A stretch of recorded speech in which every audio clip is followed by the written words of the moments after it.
जय हिंद दोस्तों। 2019 के चुनाव में जब प्रधानमंत्री नरेंद्र मोदी प्रचंड बहुमत से सत्ता में आए थे, तो उनके उस प्रचंड बहुमत से सत्ता में आने का एक सबसे बड़ा कारण ये था कि कोई भी जो विपक्ष था उसमें एक भी नेता ऐसा नहीं था जो कि उनके सामने खड़ा हो सके इस तरीके से कि हाँ, लोगों को लगे कि यार चलो हमारे पास नरेंद्र मोदी का कोई ऑप्शन मौजूद है।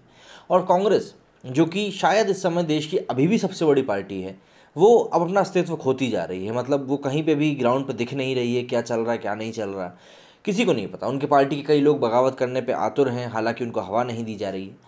इस बीच राहुल गांधी की जब भी जिक्र होता है तो राहुल गांधी, मतलब उनकी बातों को लेकर कोई भी कभी सीरियस नहीं हो पाता, या यूँ कह लें कि उनको इतना भाव नहीं दे पाता, क्योंकि वो जो बातें करते हैं उन बातों में कभी भी एक सीरियसनेस नहीं होती, एक थॉटफुलनेस नहीं होती। इसके ही कारण से राहुल गांधी को हमेशा मुँह की खानी पड़ती है और इतने सारे चुटकुले भी उनके ऊपर बनते रहते हैं। अब जो अभी नया मामला सामने आया जिसमें राहुल बाबा ने अपनी राय रखी है, उसमें उन्होंने कहा है कि भाई सेंट्रल विस्टा का जो प्रोजेक्ट है वो पैसों की बर्बादी है और ये इस पूरे पैसे का उपयोग लोगों की जान बचाने के लिए किया जाना चाहिए, ये सब उन्होंने कहा। अब राहुल गांधी शायद ये सब बोलते समय ये भूल गए कि जो सेंट्रल विस्टा का प्रोजेक्ट है वो कोई अभी का नहीं है, या ऐसा नहीं है 2020 या 2021 में उसको मंजूरी मिली हो, बल्कि ये कई साल पुराना प्रोजेक्ट है, कोविड के आने के पहले का प्रोजेक्ट है। और ये प्रोजेक्ट कोई नरेंद्र मोदी जी का कोई निजी प्रोजेक्ट नहीं है, पर्सनल प्रोजेक्ट नहीं है, उनका पर्सनल घर नहीं बन रहा है। कल को अगर कोई कल को अगर राहुल गांधी प्रधानमंत्री बनते हैं तो वो भी आके इसी जगह पे रहेंगे। उनकी पार्टी से जो सांसद बन के आएंगे वो भी यहीं पे आके संसद में बैठेंगे। तो ऐसा नहीं कि भाजपा का या प्रधानमंत्री नरेंद्र मोदी का कोई पर्सनल प्रोजेक्ट बन रहा हो, लेकिन इसको प्रोजेक्ट इस तरीके से किया जा रहा है कांग्रेस के द्वारा कि भाई ये भाजपा का या नरेंद्र मोदी का एक पर्सनल प्रोजेक्ट है जिसके ऊपर पैसा अथाह रूप से बर्बाद किया जा रहा है। अब पैसा बर्बाद इस पर किया जा रहा है या नहीं किया जा रहा है, ये बात तो बात की बात है, क्योंकि इसका लाभ तो हर एक पार्टी लेने वाली है, आम जनता को छोड़कर। तो कोई भी पार्टी अगर ये कहती है कि भैया ये गलत है, तो ठीक है, जब आप सत्ता में आओगे तब आप उस पैसे को बर्बाद होने से बचा लेना, इतनी जल्दी तो वो बन नहीं जाएगा। लेकिन ऐसा कोई नहीं करेगा, सिर्फ अभी विपक्ष में बैठे हुए हैं इसलिए उनको ये सब चीज़ों में बुराई दिख रही है। जब सत्ता में आ जाएंगे तो इन्हीं चीज़ों के बारे में वो कुछ भी नहीं बोलेंगे, सत्ता में तो खैर क्या ही आएंगे। तो केंद्र सरकार की प्रत्येक योजनाओं के खिलाफ अनाप शनाप बयानबाजी करने वाले राहुल गांधी ने अब सेंट्रल विस्टा प्रोजेक्ट को निशाना बनाया है। वो प्रोजेक्ट जिसे लेकर कोरोना के शुरू होने के कई वर्ष पहले से ही बात चल रही थी, जिसे अचानक से हरी झंडी नहीं दिखाई गई। कांग्रेस के पूर्व विधायक ने सेंट्रल विस्टा को करोड़ों रुपए की आपराधिक बर्बादी करार दिया। उन्होंने ऐसा दिखाने का प्रयास किया जैसे ये प्रोजेक्ट पीएम मोदी का कोई निजी प्रोजेक्ट हो। ट्विटर पर वे लिखते हैं कि लोगों की जान बचाने को केंद्र में समय रखना चाहिए, नए घर के लिए अपने इस अंधे दम्भ को नहीं। पहला सवाल तो यही उठता है कि क्या प्रधानमंत्री मोदी अपने अपने परिवार के लिए कोई ये घर बनवा रहे हैं? दिल्ली की तस्वीर बदलने वाली सेंट्रल विस्टा प्रोजेक्ट जब तैयार होगी तब ये राष्ट्र की संपत्ति ही होगी, किसी खास व्यक्ति या पार्टी की नहीं। नए संसद भवन में कांग्रेस के सांसद भी आकर बैठेंगे। वही बात जो मैंने आपको बताई। राहुल गांधी यहाँ पर दोहरा रवैया दिखा रहे हैं, एक हिपोक्रेसी दिखा रहे हैं। अगर उनकी सरकार किसी राज्य में सैकड़ों खर्च कर रही है तो वो इस पर बात नहीं करते, लेकिन जब केंद्र सरकार देश के लिए कुछ बनवा रही है तो वो ऐसा दिखा रहे हैं जैसे स्वास्थ्य बजट में से रुपये निकाल कर ही ये सब किया जा रहा हो। क्या आपको पता है कि महाराष्ट्र के नरीमन पॉइंट में उद्धव ठाकरे की अगुवाई वाली महाविकास अघाड़ी, या फिर यूँ कहें महावासूर्य अघाड़ी, 900 करोड़ रुपए की लागत से विधायकों के लिए एक हॉस्टल बनवा रही है। अब अगर राहुल गांधी को इसी सोच के हिसाब से काम करना है तो सबसे पहले तो उन्हें अपनी सरकार वहाँ से शुरू करना चाहिए। वो महाराष्ट्र में अपनी सहयोगी पार्टी शिवसेना को क्यों नहीं कहते कि वे विधायकों के भोग विलास की बजाय जनता की जान बचाने की फिक्र करें, क्योंकि कोरोना के सबसे ज़्यादा मामले तो महाराष्ट्र में ही हैं और दूसरे राज्यों से कई गुना ज़्यादा लोगों की मृत्यु इस राज्य में हो रही है। लेकिन इसके बारे में राहुल बाबा कुछ नहीं कहेंगे, क्योंकि वहाँ पर तो उनकी सरकार है ना, तो वहाँ पर बोल के उनको अपने पैर में ही कुल्हाड़ी थोड़ी ना मारनी है। पहले तो इस एमएलए हॉस्टल को नेशनल बिल्डिंग कंस्ट्रक्शन कॉरपोरेशन बनाने वाला था, लेकिन उद्धव ठाकरे की सरकार ने इसकी समीक्षा कर इसका जिम्मा राज्य के पीडब्ल्यूडी विभाग को सौंप दिया। एक केंद्रीय संस्था ने इसका जिम्मा लेकर राज्य सरकार ने खुद के विभाग पर भरोसा जताया है। इसमें पहले 400 करोड़ रुपए का खर्च आना था, लेकिन अब 900 करोड़ रुपए की लागत से इस आलीशान एमएलए हॉस्टल का निर्माण किया जा रहा है। अब जैसे ही ये प्रोजेक्ट का ट्रांसफर हुआ केंद्र सरकार से राज्य सरकार की तरफ, बजट भी आप देख सकते हैं 500 करोड़ रुपए यूं करके बढ़ गया।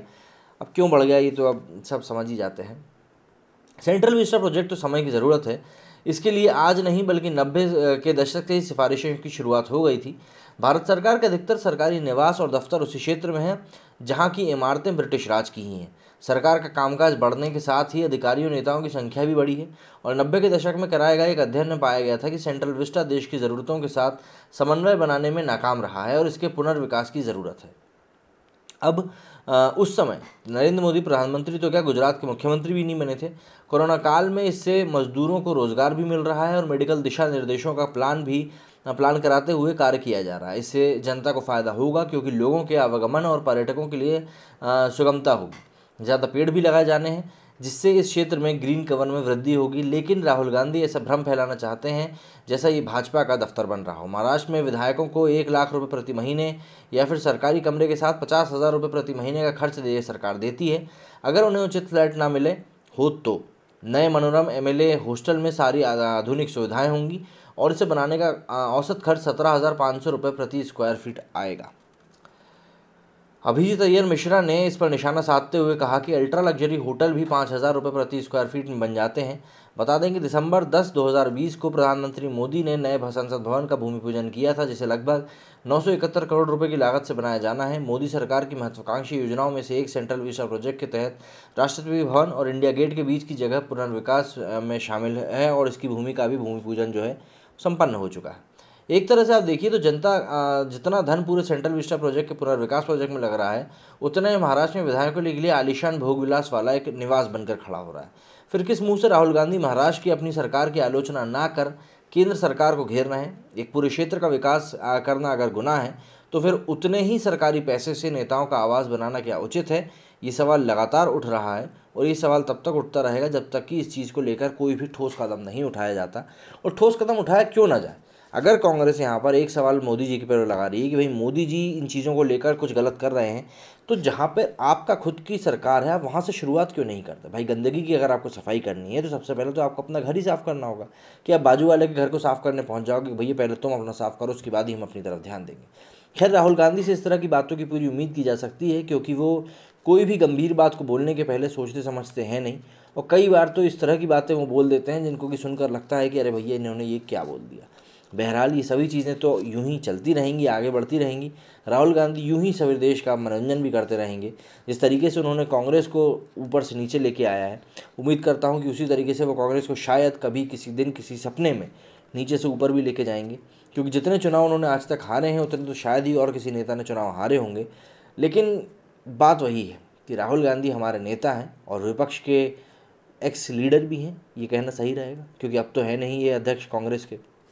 और हाँ, कांग्रेस में जो बगावत चल रही थी कपिल सिब्बल साहब, गुलाम नबी आज़ाद साहब, इन सब का जो था कि भाई एक हमको नया लीडर चाहिए, अच्छी लीडरशिप चाहिए, उसका पता नहीं क्या हो रहा है, उसका भी समझ में नहीं आ रहा है।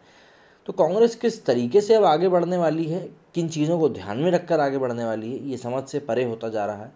इसीलिए अब इन चीज़ों की तरफ कांग्रेस को ध्यान देने की बहुत ज़्यादा ज़रूरत है। उम्मीद करता हूँ आप लोग इस बात को समझेंगे। मेरे इस वीडियो में फ़िलहाल इतना ही। अगली वीडियो में जल्दी ही मुलाकात होगी। जय हिंद, जय भारत।